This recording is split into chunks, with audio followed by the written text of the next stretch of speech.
Arabic-speaking armies have been generally ineffective in the modern era. Egyptian regular forces did poorly against Yemeni irregulars in the 1960s. Syrians could only impose their will in Lebanon during the mid-1970s by the use of overwhelming weaponry and numbers. Iraqis showed ineptness against an Iranian military ripped apart by revolutionary turmoil in the 1980s and could not win a 3-decades-long war against the Kurds. The Arab military performance on both sides of the 1990 Kuwait war was mediocre, and the Arabs have done poorly in nearly all the military confrontations with Israel. Why this unimpressive record? There are many factors: economic, ideological, technical, but perhaps the most important has to do with culture and certain societal attributes which inhibit Arabs from producing an effective military force. The impressions you are about to hear are based on Norvell DeAtkine's personal experience of Arab military institutions as an observer officer, as a U.S. military attaché, and security assistance officer, and his nearly 3 decades of work in the Middle East. It is a fact of military life that an army fights as it is trained, and so he drew on his first-hand observations of Arabs in training to draw conclusions about the way they go to war. Unfortunately, almost 25 years after the article was written, nothing has changed. False starts. Including culture in strategic assessments has a poor legacy, for it has often been spun from an ugly brew of ignorance, wishful thinking, and mythology. Thus, the U.S. Army in the 1930s evaluated the Japanese national character as lacking originality and drew the unwarranted conclusion that the country would be permanently disadvantaged in technology. Hitler dismissed the United States as a mongrel society, and consequently underestimated the impact of America's entry into the war. As these examples suggest, when culture is considered in calculating the relative strengths and weaknesses of opposing forces, it tends to lead to wild distortions, especially when it is a matter of understanding why states unprepared for war enter into combat flushed with confidence. The temptation is to impute cultural attributes to the enemy state that negate its superior numbers or weaponry, or the opposite. To view the potential enemy through the prism of one's own cultural norms. American strategists assumed that the pain threshold of the North Vietnamese approximated their own, and that the air bombardment of the North would bring it to its knees. 3 days of aerial attacks were thought to be all the Serbs could withstand. In fact, 78 days were needed. It is particularly dangerous to make facile assumptions about abilities in warfare based on past performance, for societies evolve, and so does the military subculture with it. The dismal French performance in the 1870 Franco-Prussian War led the German High Command to an overly optimistic assessment prior to World War I. The tenacity and courage of French soldiers in World War I led everyone from Winston Churchill to the German High Command vastly to overestimate the French army's fighting abilities. Israeli generals underestimated the Egyptian army of 1973 based on Egypt's hapless performance in the 1967 war. Culture is difficult to pin down. It is not synonymous with an individual's race nor ethnic identity. The history of warfare makes a mockery of attempts to assign rigid cultural attributes to individuals, as the military histories of the Ottoman and Roman empires illustrate. In both cases, it was training, discipline, esprit, and élan, which made the difference, not the individual soldier's origin. The highly disciplined, effective Roman legions, for example, were recruited from throughout the Roman Empire, and the elite Ottoman janissaries were Christians forcibly recruited as boys from the Balkans. The role of culture. These problems notwithstanding, culture does need to be taken into account. Indeed, awareness of prior mistakes should make it possible to assess the role of cultural factors in warfare. John Keegan, the eminent historian of warfare, argues that culture is a prime determinant of the nature of warfare. In contrast to the usual manner of European warfare, which he terms face-to-face, Keegan depicts the early Arab armies in the Islamic era as masters of evasion, delay, and indirection. Examining Arab warfare in this century leads to the conclusion that Arabs remain more successful in insurgent or political warfare, what T.E. Lawrence termed winning wars without battles. Even the much-lauded Egyptian crossing of the Suez in 1973 at its core entailed a masterful deception plan. It may well be that these seemingly permanent attributes result from a culture that engenders subtlety, indirection, and dissimulation in personal relationships. Along these lines, Kenneth Pollock concludes his exhaustive study of Arab military effectiveness by noting that certain patterns of behavior fostered by the dominant Arab culture were the most important factors contributing to the limited military effectiveness of Arab armies and air forces from 1945 to 1991. These attributes included over-centralization, discouraging initiative, lack of flexibility, manipulation of information, and the discouragement of leadership at the junior officer level. Mindful of walking through a minefield of past errors and present cultural sensibilities, I offer some assessments of the role of culture in the military training of Arabic-speaking officers. I confine myself principally to training for two reasons. First, I observed much training but only one combat campaign. Secondly, armies fight as they train. Troops are conditioned by peacetime habits, policies, and procedures. They do not undergo a sudden metamorphosis that transforms civilians in uniform into warriors. General George Patton was fond of relating the story about Julius Caesar, who, in the wintertime, so trained his legions in all that became soldiers and so habituated them to the proper performance of their duties, that when in the spring he committed them to battle against the Gauls, it was not necessary to give them orders, for they knew what to do and how to do it. Information as power. In every society, information is a means of making a living or wielding power. But Arabs husband information and hold it especially tightly. U.S. trainers have often been surprised over the years by the fact that information provided to key personnel does not get much further than them.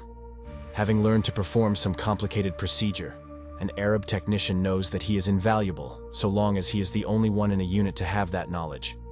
Once he dispenses it to others, he no longer is the only font of knowledge and his power dissipates.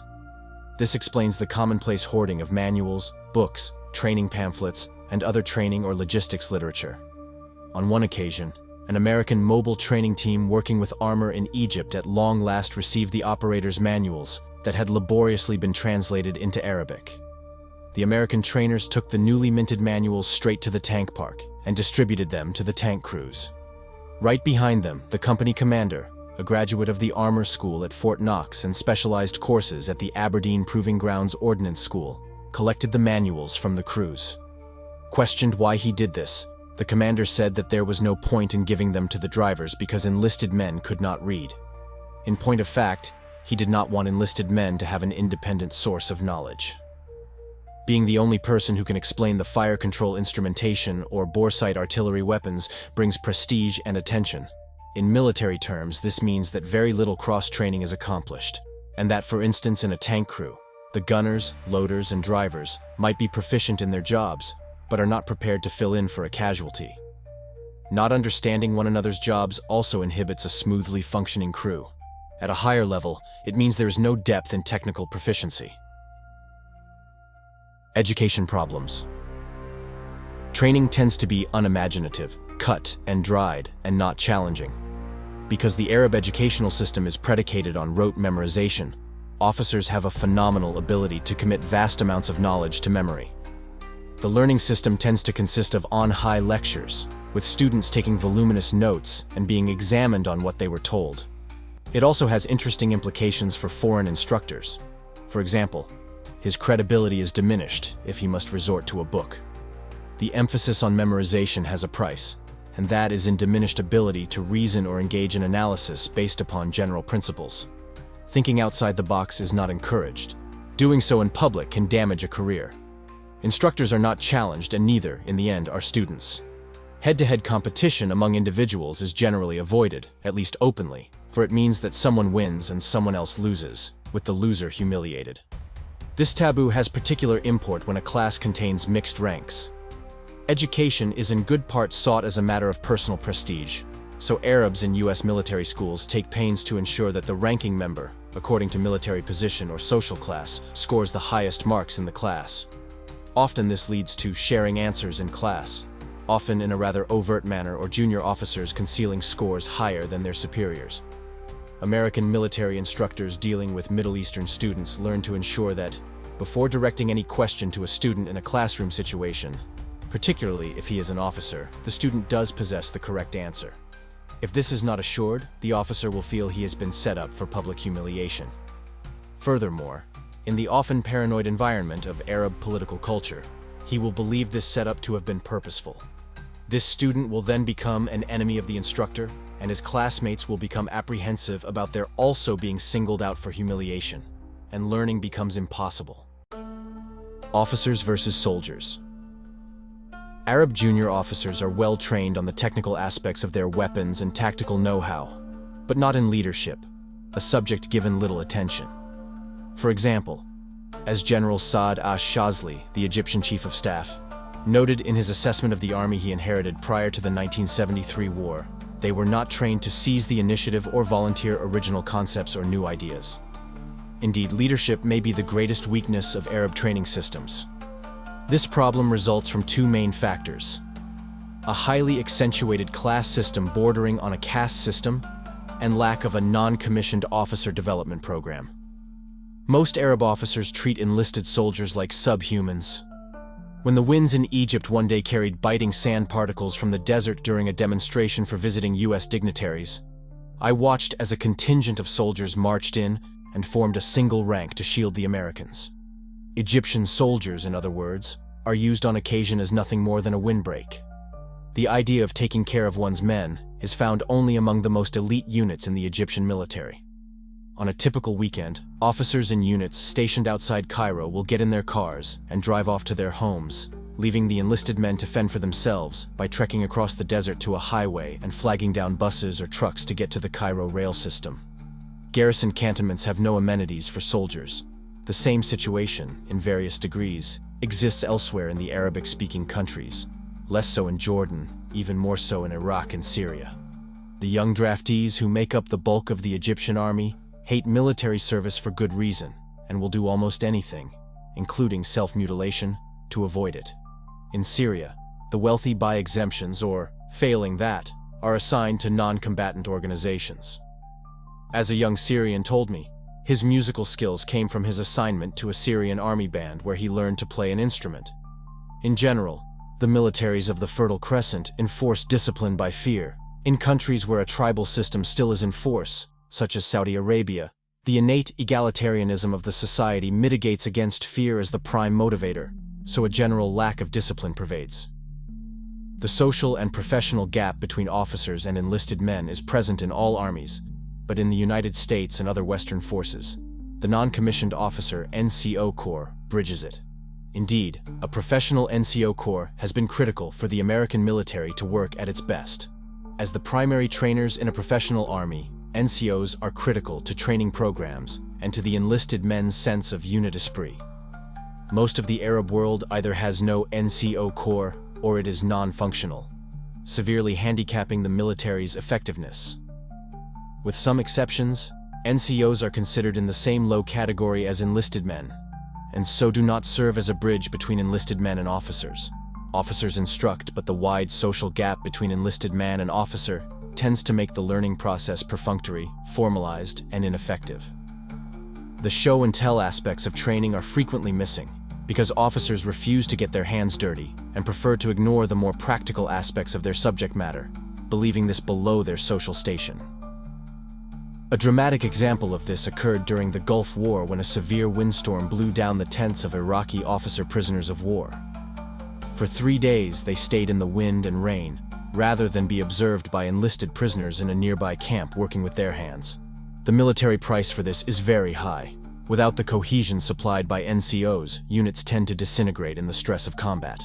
This is primarily a function of the fact that the enlisted soldiers simply do not trust their officers. Once officers depart the training areas, training begins to fall apart as soldiers begin drifting off. An Egyptian officer once explained to me that the Egyptian army's catastrophic defeat in 1967 resulted from a lack of cohesion within units. The situation, he said, had only marginally improved in 1973. Iraqi prisoners in 1991 showed a remarkable fear and enmity toward their officers. Decision-making and responsibility. Decisions are made and delivered from on high, with very little lateral communication. This leads to a highly centralized system, with authority hardly ever delegated. Rarely does an officer make a critical decision on his own. Instead, he prefers the safe course of being identified as industrious, intelligent, loyal, and compliant. Bringing attention to oneself as an innovator or someone prone to make unilateral decisions is a recipe for trouble. As in civilian life, conformism is the overwhelming societal norm. The nail that stands up gets hammered down. Orders and information flow from top to bottom. They are not to be reinterpreted, amended, or modified in any way. U.S. trainers often experience frustration obtaining a decision from a counterpart, not realizing that the Arab officer lacks the authority to make the decision, a frustration amplified by the Arab's understandable reluctance to admit that he lacks that authority. This author has several times seen decisions that could have been made at the battalion level concerning such matters as class meeting times and locations requiring approval from the Ministry of Defense, all of which has led American trainers to develop a rule of thumb. A sergeant first class in the U.S. Army has as much authority as a colonel in an Arab army. Methods of instruction and subject matter are dictated from higher authorities. Unit commanders have very little to say about these affairs. The politicized nature of the Arab militaries means that political factors weigh heavily and frequently override military considerations. Officers with initiative and a predilection for unilateral action pose a threat to the regime. This can be seen not just at the level of national strategy, but in every aspect of military operations and training. If Arab militaries became less politicized and more professional in preparation for the 1973 war with Israel, once the fighting ended, old habits returned. Now, an increasingly bureaucratized military establishment weighs in as well. A veteran of the Pentagon turf wars will feel like a kindergartner when he encounters the rivalries that exist in the Arab military headquarters. Taking responsibility for a policy, operation, status, or training program rarely occurs.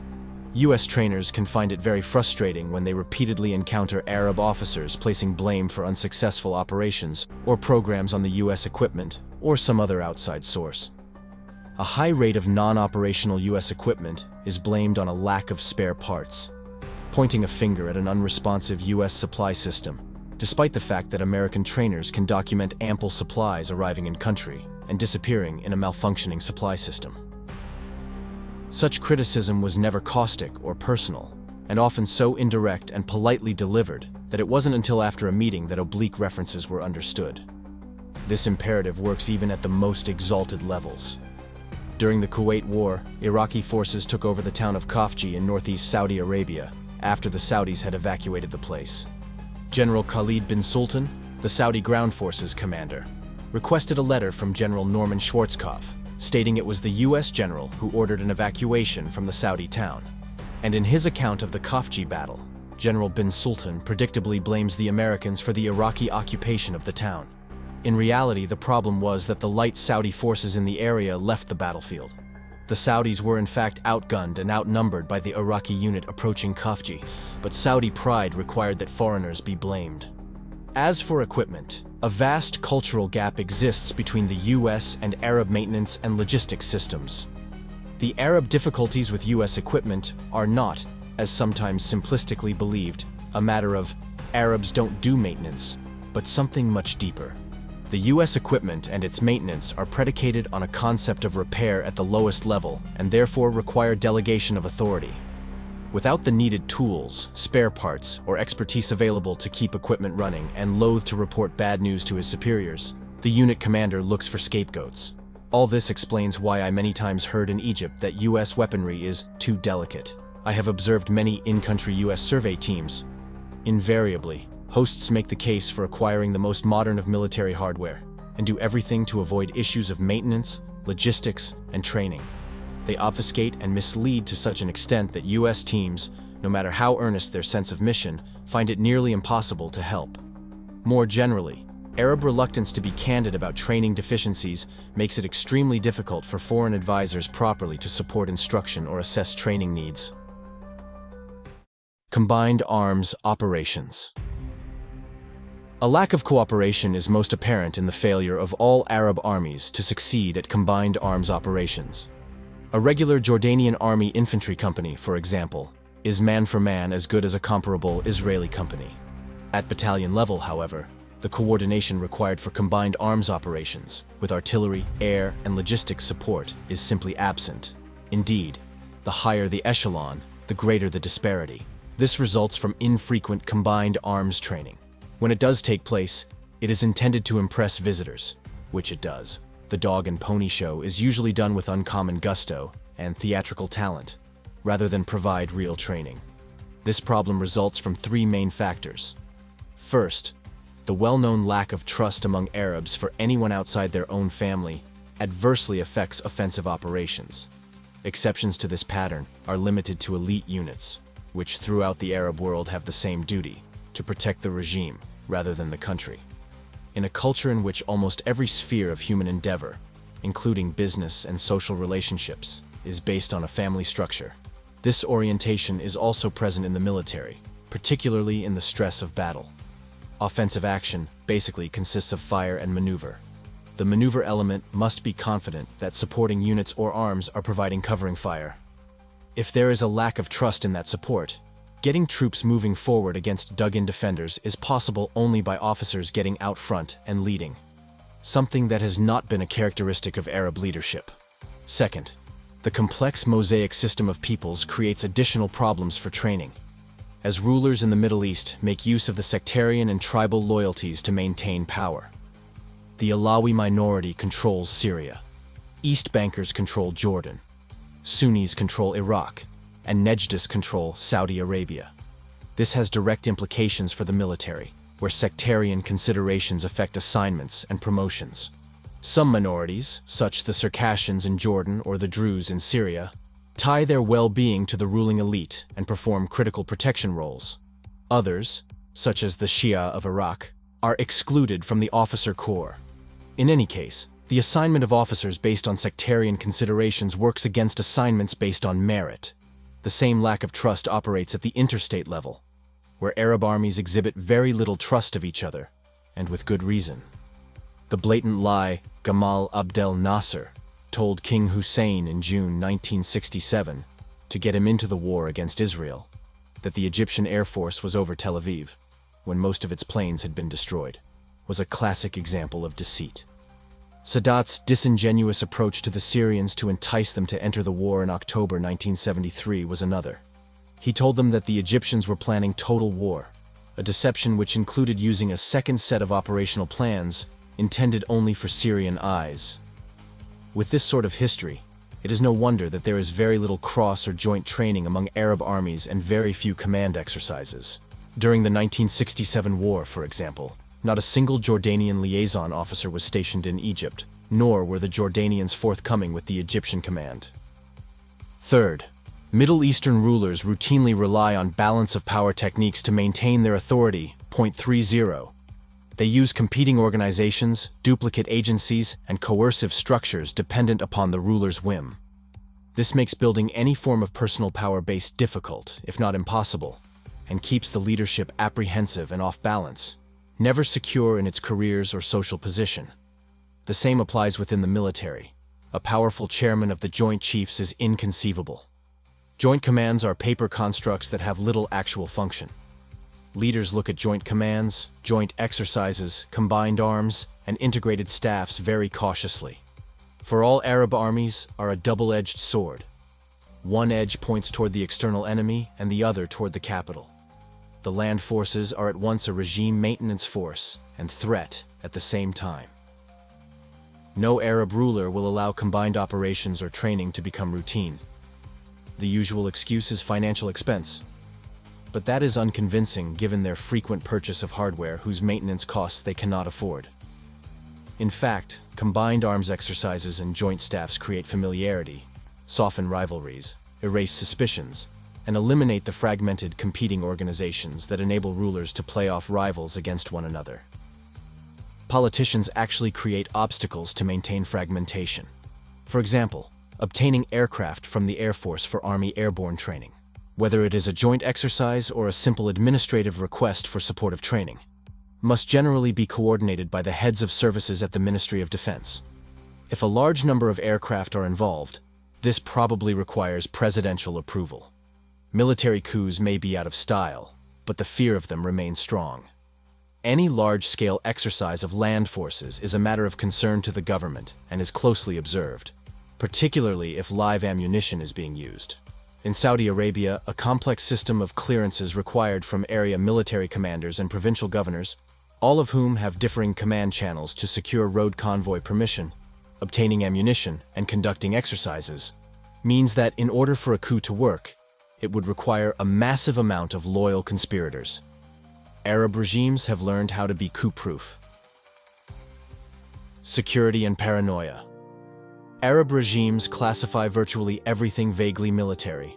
Information the US military routinely publishes about promotions, transfers, names of unit commanders, and unit designations is top secret in Arabic-speaking countries. To be sure, this does make it more difficult for the enemy to construct an accurate order of battle, but it also feeds the divisive and compartmentalized nature of the military forces. The obsession with security can reach ludicrous lengths. The vagueness of it all leaves foreigners with dire scenarios that might be true, and it is best not to inquire too much. Advisors or trainers who seem overly inquisitive may find their access to host military information or facilities limited. The presumed close US-Israel relationship, thought to be operative at all levels, aggravates and complicates this penchant for secrecy. Arabs believe that the most mundane details about them are somehow transmitted to the Mossad via a secret hotline. This explains why a US advisor with Arab forces is likely to be asked early and often about his opinion of the Palestine problem, then subjected to monologues on the presumed Jewish domination of the United States. Indifference to safety.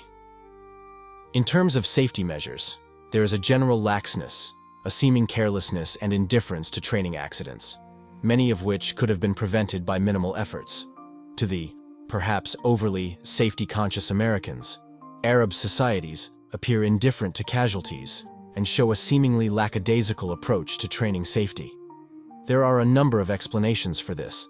Some would point to the inherent fatalism within Islam, and certainly anyone who has spent considerable time in Arab taxis would lend credence to that theory. But perhaps the reason is less religiously based and more a result of political culture.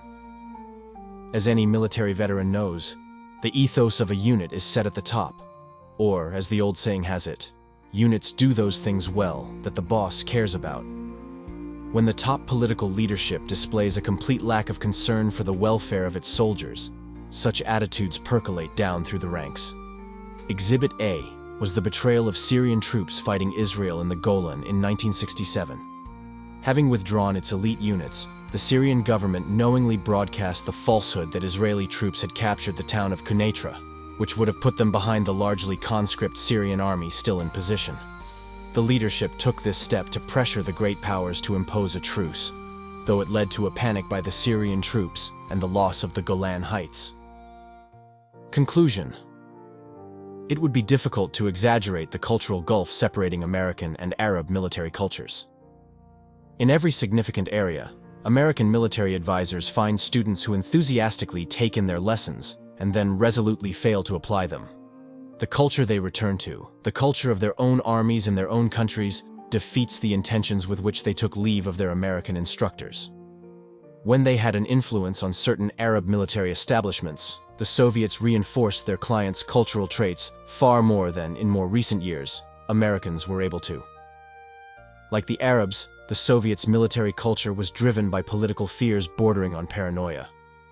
The steps taken to control the sources, real or imagined, of these fears, such as a rigidly centralized command structure, were readily understood by Arab political and military elites.